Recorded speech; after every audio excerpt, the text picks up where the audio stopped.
Well, some 25 miles from Liverpool, I'm approaching my final destination for the day, Parbold, where in the mid-1770s, the canal from Liverpool simply ended. Given the 200 years of industrial service that would follow, it's strange that for a few years it seemed the Leeds-Liverpool Canal would never be finished. I'm meeting leading canal expert Mike Clark to find out why. Hiya. Howdy. It seems to be pretty appropriate that we met up here, because even though the canal was doing so well, it ground to a halt here, didn't it? Well, it did. It opened here in 1774, and then they did a little bit more over in the Yorkshire side, but basically, by the end of the 1770s, they'd run out of money.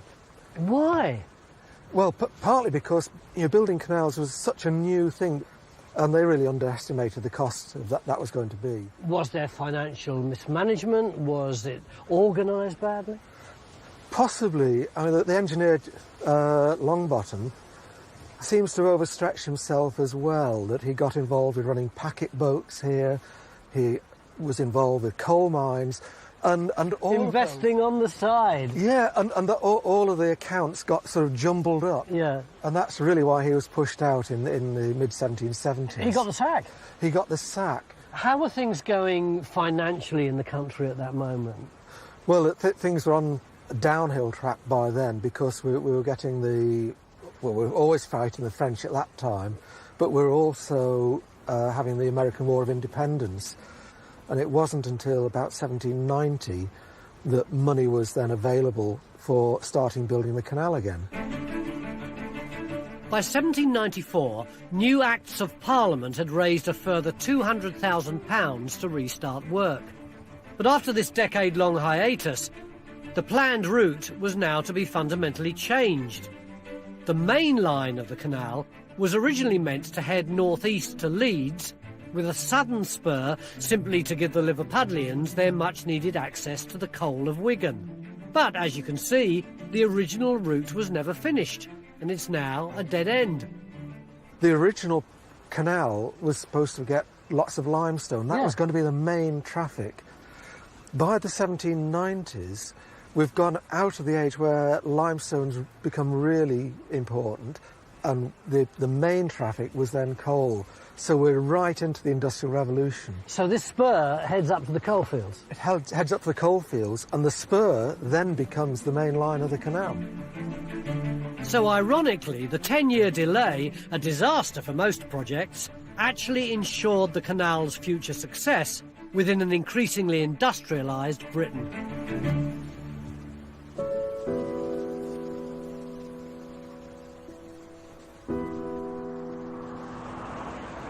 There is one sad story that needs to be told, though, and it's about poor old John Longbottom, the canal's original surveyor. After the canal company sacked him, he rather lost his way and ended up in poverty. He wrote to the canal company and asked them whether they would help him because of the contribution he'd made to its success, but they were slow in replying. He died, and all they could do was pay for his funeral. But as far as everyone else was concerned, the whole thing was a triumph. Whether they came from Leeds or Liverpool or Wigan, everyone felt that. And tomorrow I'm going to find out how it turned Lancashire's coalfields into the mining capital of Britain.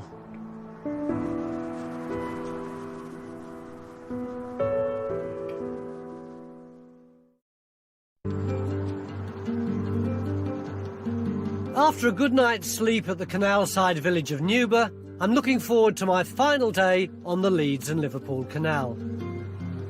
I'm really intrigued by what I might find today, because I'm heading off into Lancashire's coal country, and coal was the whole reason why the city of Liverpool wanted the Liverpool-Leeds Canal in the first place.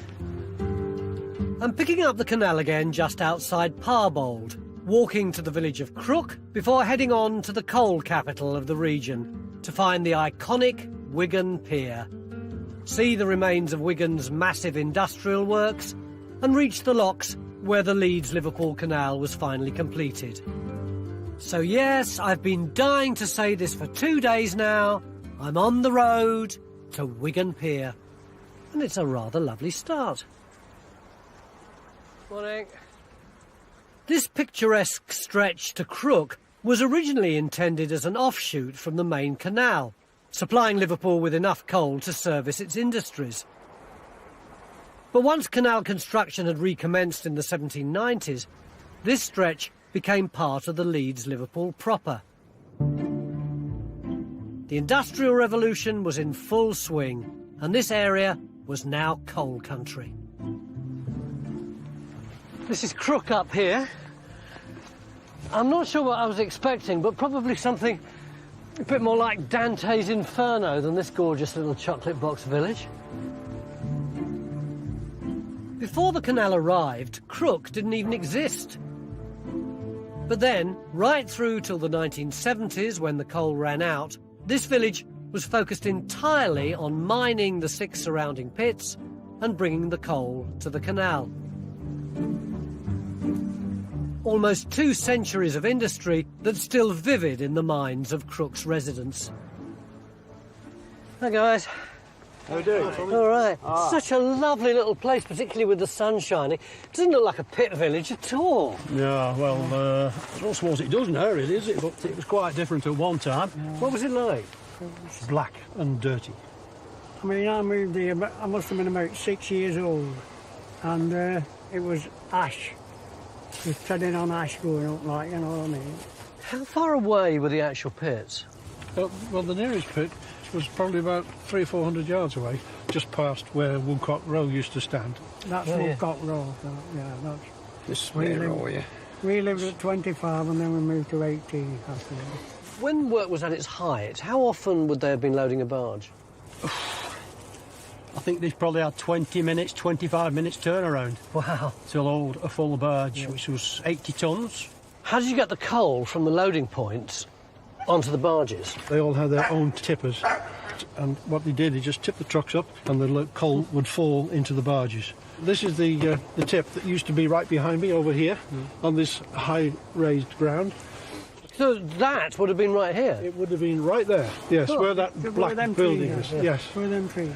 So this tipper was right behind us. You got a village which was black with soot. It's extraordinary. There's not sight nor sound of it. No, No, all is gone. But thanks ever so much, all of you. Cheers. Bye.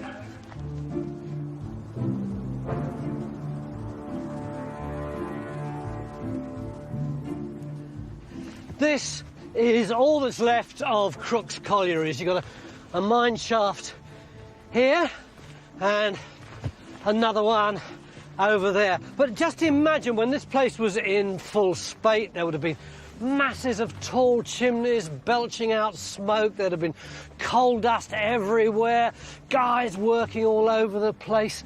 The noise would have been deafening, and all that has disappeared and been expunged from this landscape in my lifetime. Mind you, I need to be quite careful wandering around here. Apparently there were over 1,000 shafts in the Wigan area, many of which no one knows where they are now. There's a story of a guy who was riding along on his horse and he was unseated and crashed to the ground and saw his horse disappear down a mine shaft. And apparently in 1945 a whole train disappeared down a mine shaft. I don't know quite how that happened, but I'm certainly going to tiptoe quite cautiously back to the towpath. Crook may have thrived as a coal town off the back of the canal, but it was my final destination, Wigan, that was the real coal capital of Lancashire. And what better way to arrive in the town than by canal boat? I'm catching a lift with former boatman Derek Bent, although I didn't expect to get a driving lesson. I mean, you've got the width, she's 14'5" wide. You're going to show me up, and he's not going to touch. He's not going to touch. That's right. Oh, through. You're through, and you didn't touch. 10 out of 10. OK, it's not too bad on a quiet day like this, but just imagine what it would have been like in heavy traffic when hundreds of these beasts were travelling up and down the canal. Used to have a saying, wooden boats, iron men, and iron boats, and it's true. I've done it. You've got to be hard.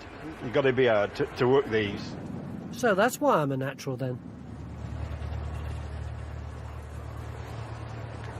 See you all. Bye.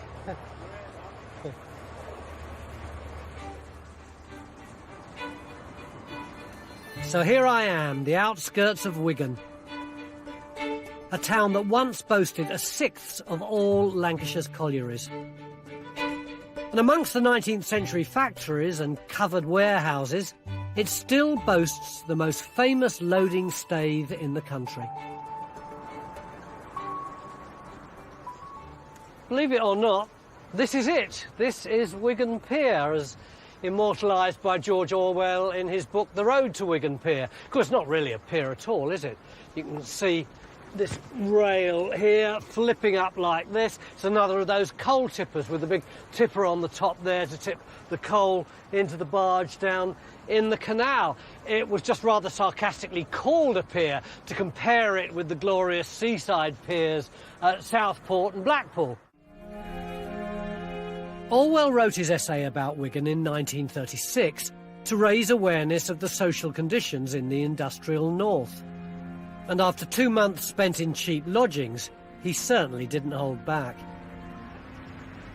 He says, there are filthy slums, belching foundries, stinking canals and slag heaps.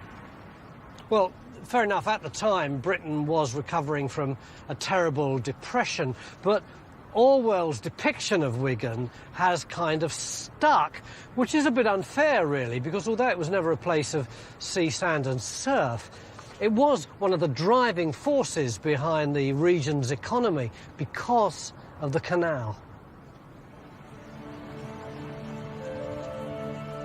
Timing was everything here in Wigan.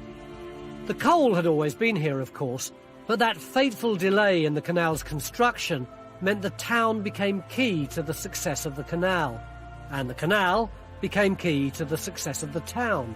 Wigan also became the last chapter in the canal's construction. And the final stretch was one of the most difficult they faced. Over the whole 127 miles of the canal, it rises just 487 feet.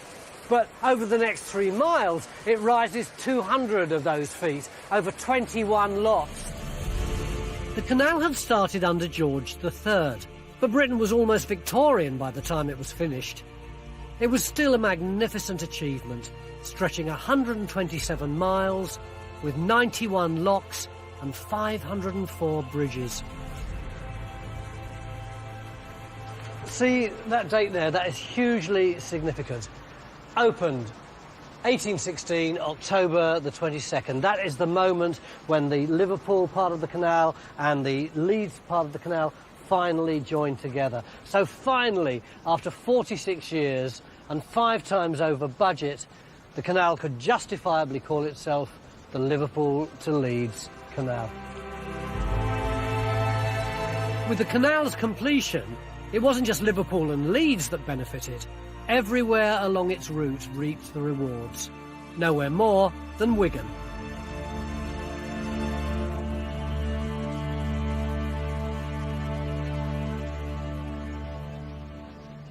From up here, you can see all the way down the flight of locks back into Wigan, and you can see how it exploded in the 19th century. And the reason why it exploded is the reason why I can see it in the first place. Because what I've just climbed isn't a hill, it's a great big mound of slag, one of the biggest slag heaps in the country, all made out of local debris, a product of the Wigan Iron Coal Company. By the middle of the 19th century, this outfit had built up a monopoly on mining in this area.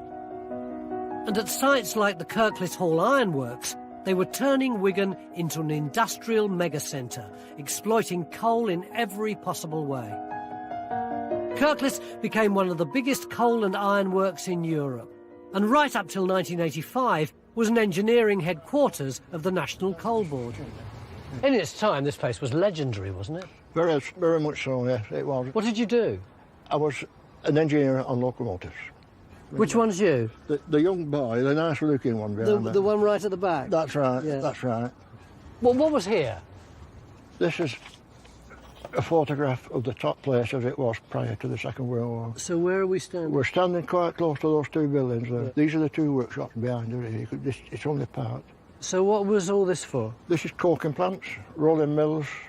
There was foundries, there was all steel making plants, flag plants, paint, benzene, the flag works. Everything went on here. It's slap bang by the canal then. That's right, it is. Through a century of growth, the canal was at the heart of everything that went on at Kirklis. The artery that spread Wigan's industrial output far and wide. Did you have a good time when you were here? Absolutely. I enjoyed every minute of it. Good to meet you both. Pleasure to meet you, Tom. Nice to meet you. Cheers. Today, just a few buildings here remain. And for me, its loss rather sums up the bittersweet feeling I've got about this walk. Life on and by the canal must have been bleak, dirty and harsh in its heyday. But the astonishing figures about the wealth it helped create and the fond memories the people have of their working lives are reminders of just how much has been lost here in Lancashire. George Orwell wrote, "The road to Wigan is a long one, and the reasons for taking it are not immediately clear." Well, I'd agree with the first part of that, but I'd take issue with the second. I much prefer a 19th century appraisal I came across, which went, "No part of our kingdom has benefited more from a public work of any kind than the country through which the Leeds to Liverpool Canal passes." And I reckon that's just about right.